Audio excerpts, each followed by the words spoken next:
post doesn't come with a warning, no teaser, no countdown, just a quick Instagram story sliding up on people's phones like it belongs there. A small chair, tiny hands, a blow dryer humming softly in the background, a baby sitting still, unusually calm, while someone jokes behind the camera.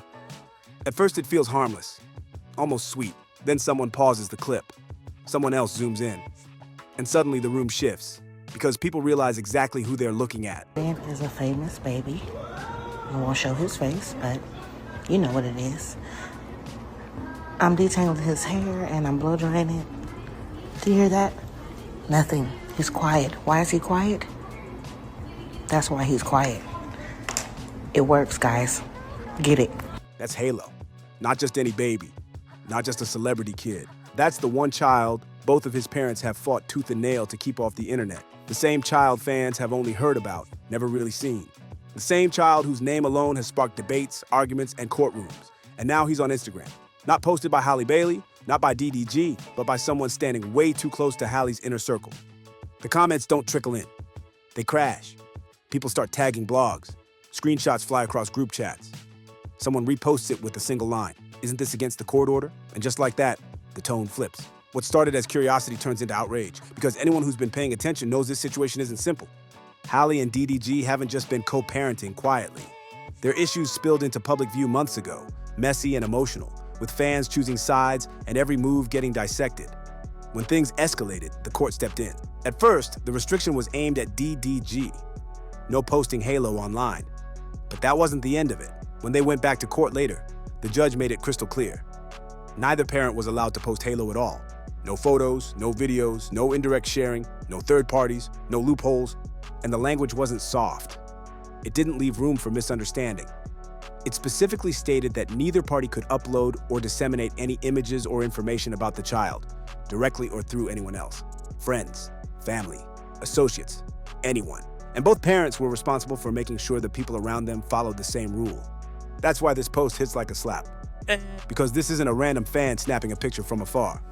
This is a hairstylist, someone who's been around Halle for a while, someone who's traveled with her, someone trusted enough to be in her personal space, and more importantly, in her child's space. The stylist even jokes about Halo being quiet, almost bragging about how calm he is while getting his hair done, treating the moment like content instead of something private. Then comes the caption hinting at his birthday, teasing celebration, teasing access.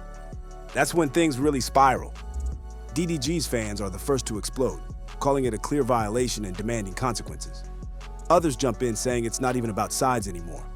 It's about respect. Screenshots stack up. Blogs start drafting posts. And within hours, the hairstylist page goes private. The original story disappears, but by then, it doesn't matter. The internet already has it. Silence follows, not from the fans, from Halle. No reaction, no explanation, no attempt to control the narrative.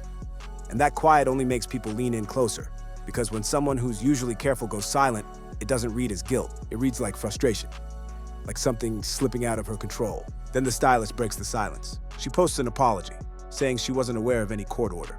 She admits she didn't have Halle's permission to post Halo.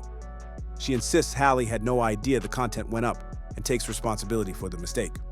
She says there was no intention to cross boundaries or cause harm, and that she removed the post as soon as it was brought to her attention. On the surface, it sounds remorseful, careful, almost rehearsed. But the internet isn't convinced, because the biggest question still hangs in the air, unanswered and uncomfortable. How does someone that close not know? And more importantly, does it even matter if she didn't? That's where everything starts to get real messy. That question doesn't go away. In fact, it gets louder the more people sit with it. Because ignorance isn't the shield people think it is, especially when you're standing that close to someone else's life. This isn't a distant assistant. This isn't a random vendor passing through for a single day. This is someone embedded in Halle's routine, her travel, her schedule, her private moments. And when you're that close, the margin for error shrinks to almost nothing. Online, the debate splits fast. One side says the hairstylist made a genuine mistake, that she got excited, that she treated the moment like a proud flex, not a legal landmine. They point to the apology, the quick deletion, the private page, the tone of regret. They say intent matters. The other side doesn't care about intent at all. They say this was clout-chasing, plain and simple. Because nobody posts a famous baby caption without knowing exactly what kind of attention it's going to bring. Nobody jokes on camera about access to a celebrity child without understanding the power of that moment. And nobody who's been online long enough fails to realize how sensitive this situation already is. That's where the sympathy dries up. Because whether the stylist knew the exact wording of the court order or not, there's a basic rule most people understand without a judge ever having to say it out loud.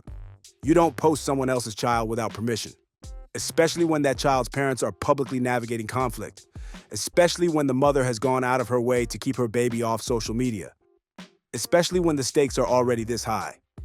And that's when the focus shifts back to Halle, not because people think she wanted this to happen, but because the court order doesn't just care about intent, it cares about responsibility. It specifically places the burden on both parents to use their best efforts to make sure the people around them don't violate the rule.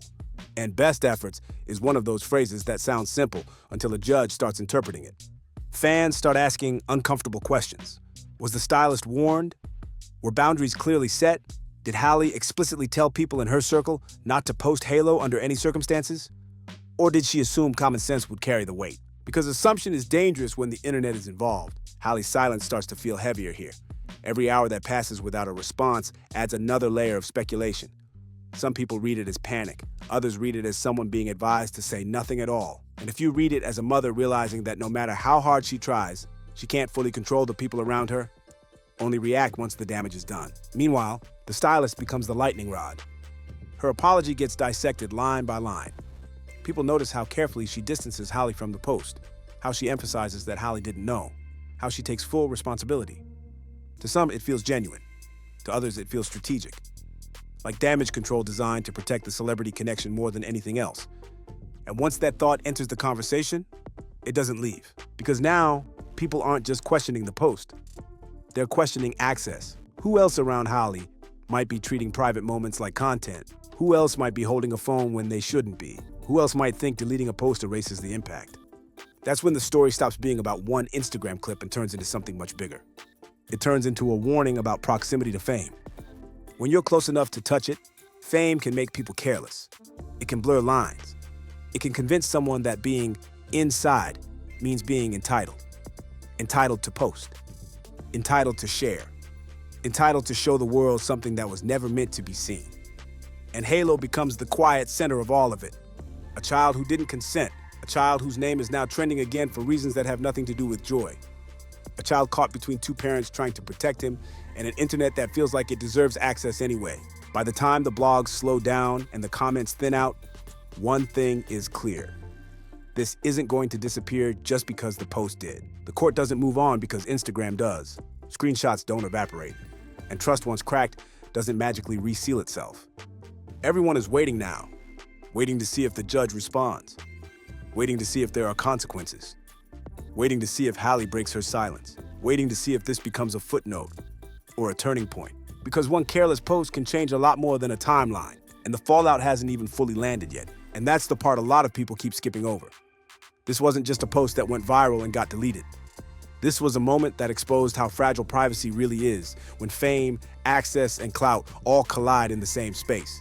One phone, one decision, one lapse in judgment, and suddenly a child's name is back in headlines for reasons that have nothing to do with innocence or celebration. What makes this hit harder is that Halle has never tried to sell motherhood to the internet.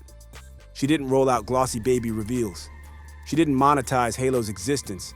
She didn't turn him into content. If anything, she moved in silence, hoping that quiet would be enough to protect something sacred in a world that demands constant access. And yet, even silence wasn't enough. Because the truth is, once you let people close to you, you're trusting them with more than your time.